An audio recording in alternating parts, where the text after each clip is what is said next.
Movie शुरू होती है तो हम हस्बैंड क्लाइव और वाइफ एल्सा को देखते हैं जो एक लेबॉर्ट्री में हैं। ये दोनों जेनेटिक साइंटिस्ट हैं, यानी ये ऐसे साइंटिस्ट हैं जो लैब में एक्सपेरिमेंट करके नए नए एनिमल्स बनाते हैं। इनका काम बहुत ही इंटरेस्टिंग है। वो ये है कि दो एनिमल्स के डीएनए मिक्स करके नया एनिमल या एक एनिमल और एक क्रिएचर के डीएनए मिक्स करके नया क्रिएचर बनाएं। ये दोनों एक मेडिसिन कंपनी के लिए काम करते थे जिसका नाम नर्ड था, NERD। इनका काम इस कंपनी में ये था कि ये एक्सपेरिमेंट करके मुख्तलिफ किस्म के एनिमल बनाएं और फिर उस नए एनिमल की प्रोटीन से मुख्तलिफ बीमारियों का इलाज ढूंढें। रिसेंटली उन्होंने एक न्यू एनिमल बनाया था जो मेल था और दिखने में बहुत ही मुख्तलिफ और क्रीपी भी था। इस तरह का एक एनिमल ये पहले भी बना चुके थे जो कि फीमेल थी। अब ये दोनों एनिमल्स को एक जगह इकट्ठा रख देते हैं कि ये दोनों एक दूसरे से कैसा बिहेव करते हैं। हम देखते हैं कि ये दोनों एनिमल्स एक दूसरे से अच्छे से बिहेव करते हैं और घुल मिल जाते हैं, यानी उनका एक्सपेरिमेंट कामयाब हो गया है।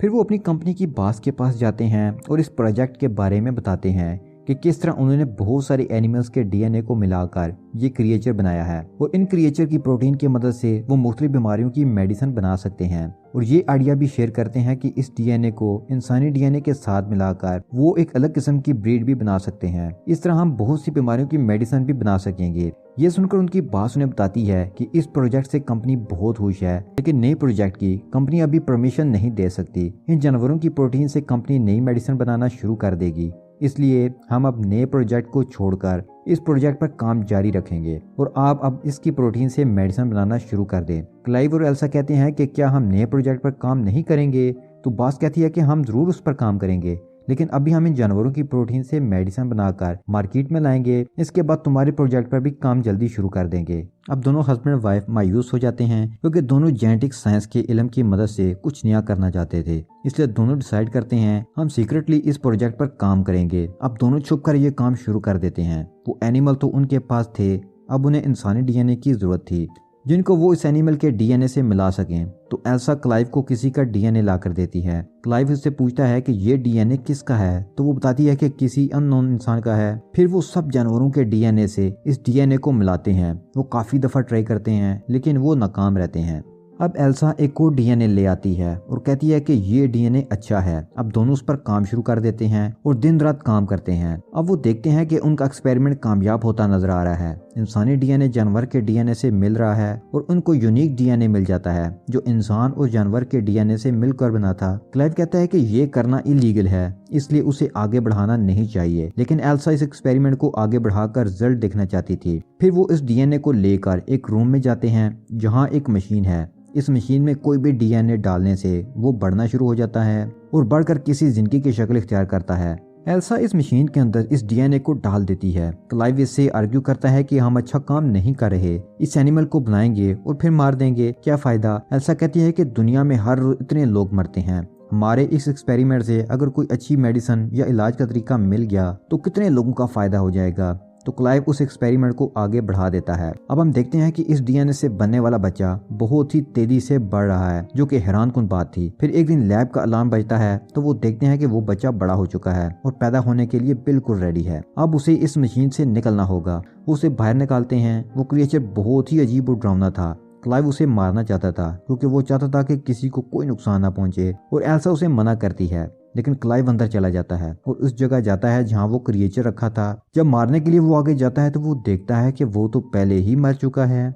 एल्सा कहती है कि ये मर चुका है इसलिए खतरे की बात नहीं है, तो वो इस बॉक्स को ओपन कर देती है। वो देखती है कि अंदर नजर आने वाली चीज स्किन है, एक होल है। उसके अंदर जो एनिमल था वो तो गायब है, यानी अब वो नया पैदा होने वाला एनिमल उसी लैब में है। फिर अचानक से वो क्रिएचर जिसकी अजीब सी शक्ल थी और दो पैर थे उसके सामने आ जाता है। क्लाइव बाहर से देख रहा था और कहता है कि तुम बाहर आ जाओ, मैं लैब में जहरीली गैस छोड़ देता हूँ। लेकिन एल्सा बाहर नहीं आती और इस क्रिएचर से बात करती है कि मैं तुम्हें कुछ नहीं कहूंगी। तो वो क्रिएचर उसके पास आ जाता है, लेकिन इसी दौरान क्लाइव वहां राड उठाया आ जाता है तो वो गुस्से में आ जाता है। फिर दोनों वहां से बाहर आ जाते हैं। क्लाइव एल्सा से कहता है कि ये क्रिएचर खतरनाक हो सकता है और इसे हम कहाँ छुपाएंगे, इसलिए मुझे इसे मारना ही होगा। लेकिन एल्सा उसे ऐसा नहीं करने देती। फिर वो लैब में बेहोशी के लिए गैस छोड़ते हैं और उसे बेहोश करके वो उसे एग्जामिन करने लगते हैं। तो वो देखते हैं कि ये क्रिएचर फीमेल है जो बहुत फास्ट ग्रो कर रही है। एक वक्त आएगा कि ये जल्द ही मर जाएगी, उसका लाइफ स्पैन बहुत ही थोड़ा है। अब हम देखते हैं कि ये क्रिएचर ग्रो कर रहा है उसके हाथ निकल आए हैं और उसका ब्रेन भी ग्रो कर रहा है। एल्सा उसे खाना खिलाती है और उससे इमोशनली अटैच भी हो जाती है। वो एक दिन उसे अल्फ़ाबेट्स देती है और कहती है कि इन्हें मिलाकर मेरा नाम बनाओ। तो वो अल्फ़ाबेट्स मिलाकर नर्ड लिखता है, जो कि इस मेडिसिन कंपनी का नाम है जिसकी लैब में ये क्रिएचर बना। ये नाम एल्सा की शर्ट पर लिखा था।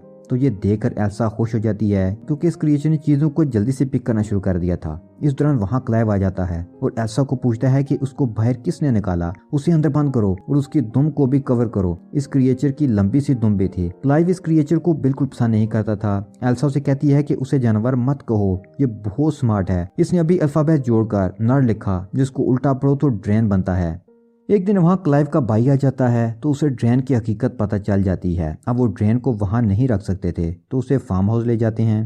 अब एल्सा और क्लाइव कंपनी के ओनर को प्रेजेंटेशन देने लगते हैं अपने इन प्रोजेक्ट्स के बारे में जिनमें उन्होंने क्रिएचर बनाए थे। अब वो दोनों क्रिएचर्स को वहां ले आते हैं और एक ही बॉक्स में छोड़ देते हैं, लेकिन अचानक वो दोनों आपस में लड़ पड़ते हैं और एक दूसरे को बुरी तरह जख्मी करने के बाद मार देते हैं। ये देखकर सब मायूस हो जाते हैं। उनको पता चलता है कि इन क्रिएचर में से जो फीमेल थी उसका जेंडर चेंज हो गया और वो मेल बन गई थी, इसलिए दोनों मेल आपस में लड़ पड़े। इस क्रिएचर में एक ऐसे एनिमल का डीएनए था जिसमें ये खासियत थी कि वो अपना जेंडर तब्दील कर सकता है और ऐसा क्लाइव को इस बारे में पता नहीं चल सका क्योंकि वो दोनों तो अपने ड्रेन वाले प्रोजेक्ट में बिजी थे।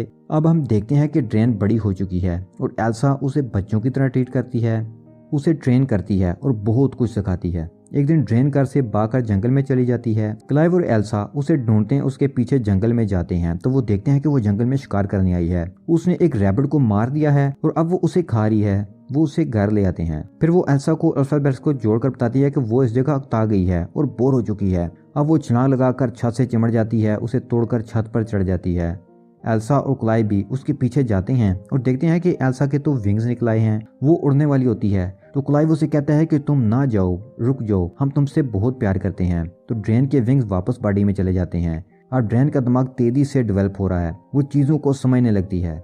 एक दिन एल्सा देखती है कि ड्रेन एक बिल्ली के साथ खेल रही है तो वो उसे बिल्ली ले लेती है, कहीं वो उसे मार ना डाले। फिर हम देखते हैं कि ड्रेन को क्लाइव अच्छा लगने लगा था, जिससे क्लाइव को पता चल जाता है कि जो डीएनए एल्सा लाई थी वो एल्सा का अपना डीएनए था। क्लाइव उसे नाराज होता है, कहता है कि तुम्हें ऐसा नहीं करना चाहिए था और मुझे बताना भी चाहिए था। अब ड्रेन के लिए एल्सा का प्यार कम होता जा रहा था। अब वो ड्रेन को बिल्ली दे देती है तो ड्रेन अपनी दुम से एक नुकीला डंग निकालती है और बिल्ली के गले में मारकर उसे मार देती है। एल्सा उसे इस सर्कल पर थप्पड़ मारती है तो ड्रेन वापस गुस्सा करती है। अब वो उसके ऊपर चढ़कर बैठ जाती है। फिर एल्सा के गले से एक चाबी लेकर डोर खोलकर बाहर चली जाती है। अब ड्रेन अजीब बिहेव करती है और अब वो ड्रेन के मुख्तलिफ रूप देखते हैं। फिर हम देखते हैं कि एल्सा वो मेडिसिन बनाने में कामयाब हो चुकी थी जिसकी जिम्मेदारी उसकी कंपनी ने उसे दी थी। फिर क्लाइव सीसीटीवी से देखता है कि ड्रेन पानी में है। ड्रेन अब उसे भी अच्छी लगने लगी थी।